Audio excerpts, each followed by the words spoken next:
वो कड़ा मुकाबला यहाँ पर देखने को मिल रहा है। और एग्जिट पोल क्या कुछ कह रहे हैं, सीधा रुक करेंगे हमारे संवाददाता सुरेंद्र डसीला हमारे साथ जुड़ गए, वरिष्ठ पत्रकार धीरेन्द्र पुंडीर जी भी हमारे साथ है। लेकिन पहले आपका रुख करना चाहूंगी सुरेंद्र, क्या कुछ जानकारी, क्या कुछ कह रहे हैं एग्जिट पोल, क्योंकि अभी तक जो आंकड़ा सामने है उसमें बीजेपी और कांग्रेस के बीच कांटे की टक्कर दिख रही है।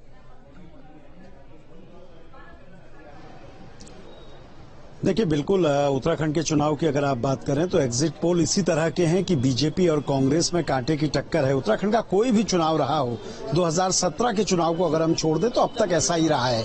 जहां तक आपने कांग्रेस की बात की है तो मेरे साथ कांग्रेस के वरिष्ठ नेता काजी निजामुद्दीन जी हैं।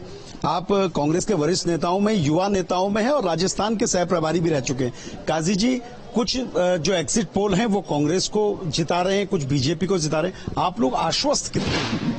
हम पूरी तरह आश्वस्त हैं। कांग्रेस को एक कंफर्टेबल मेजॉरिटी मिलेगी और कांग्रेस एक मजबूत सरकार इस उत्तराखंड प्रदेश को देगी।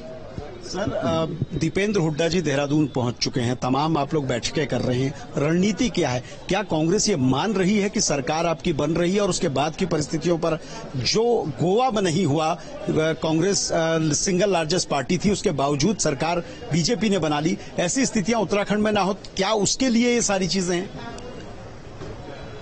राजनीति में सारे मौकों पर निगाह रखनी जरूरी है।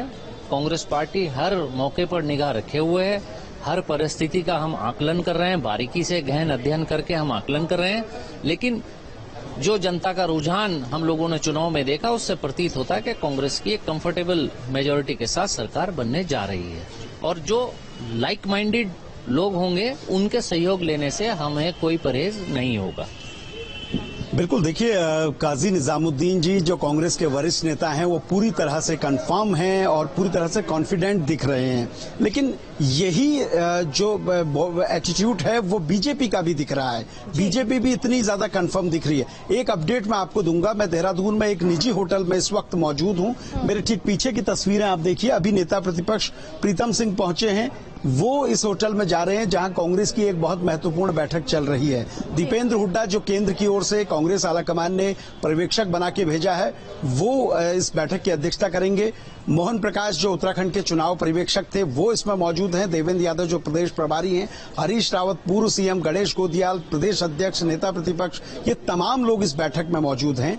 कांग्रेस उत्तराखंड को लेकर कितनी गंभीर है इसका पता इस बात से पता चलता है कि आमतौर पर परिणाम आने के बाद पर्यवेक्षक भेजे जाते थे नई सरकार के गठन को लेकर, कौन नेता होगा, किसको विधायक दल का नेता बनाया जाएगा। लेकिन इस बार पहली बार है कि कांग्रेस ने 3 दिन पहले अपने नेताओं को भेजा है ताकि मतगणना से लेकर बाद तक की स्थितियां खराब ना हो, बीजेपी किसी तरह का फायदा ना उठा ले। और अब आपका रुख करना चाहूंगी धीरेन्द्र जी, क्योंकि आज आपका जो राजनीतिक विश्लेषण है वो यहाँ पर क्या कह रहा है, क्योंकि क्या लग रहा है आपको, क्योंकि जो एग्जिट पोल बोल रहे हैं वो साफ इशारा कर रहे हैं बीजेपी और कांग्रेस के बीच कांटे की टक्कर है, लेकिन दोनों ही पार्टियां अपनी जीत को लेकर आश्वस्त है। ये कॉन्फिडेंस किस तरह से आप देख रहे हैं दोनों दलों को? आज देखिए, लगातार जब शुरुआत से ही हो रहा था तो लग रहा था कि बहुत ही क्लोज फाइट होगी बीजेपी और कांग्रेस के बीच में। वहां चूंकि एक तरफ हरीश रावत थे तो दूसरी तरफ बीजेपी के पास जिसके विशाल बहुमत था उसको अलग अलग अपने 3 मुख्यमंत्री इस पूरे कार्यकाल में आजमाने पड़े। तो मुझे लगता है कि ये तमाम फाइट उस समय से, क्योंकि प्रधानमंत्री नरेंद्र मोदी के नाम पर ये पूरा चुनाव बीजेपी लड़ रही थी, जिनकी लोकप्रियता हम लोग पिछले 3 चुनावों में देख चुके हैं। पहाड़ के अंदर एक बहुत बड़ा उनके लिए समर्थक वर्ग है और फिर जो सैनिकों के परिवार हैं, जिसका एक बहुत बड़ी आबादी है, जो वोट बैंक बहुत बड़ा है, उसको मुझे लगता है कि वो ये बताने की कोशिश करते हैं कि आखिर इस पूरे हिस्से में जो कांग्रेस ने इस बार तय किया था कि वो हरीश रावत जी को आगे चेहरा बनाकर आगे ले जाएगी और बीजेपी के पास 3 मुख्यमंत्रियों के जो चेहरे हैं जिसलिए काम नहीं गिनवा सकते, लेकिन वोट बैंक बहुत बड़ा था। तो मुझे लगता है कि ये क्लोज फाइट अभी भी लोगों की नींदें उड़ा रही है। दोनों जिस तरह का कॉन्फिडेंस शो कर रहे हैं वो एक राजनीतिक पैतरेबाजी होती है, वो हमेशा किया जाता है। तो उसमें ऐसा कुछ नहीं है कि कोई नया नया कर रहा है। लेकिन ये बात बिल्कुल एक बार फिर साफ हुई कि आम आदमी पार्टी यहाँ कोई भी तीसरा कोण बनाने में नाकामयाब हुई है।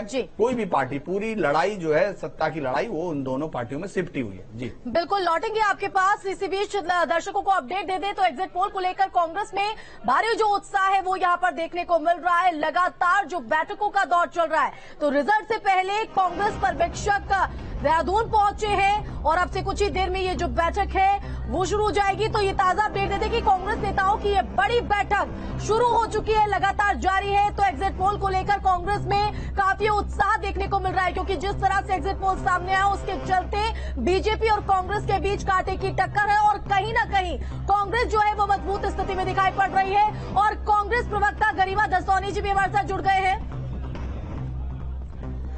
गरिमा जी, आप जिस तरह से एग्जिट पोल सामने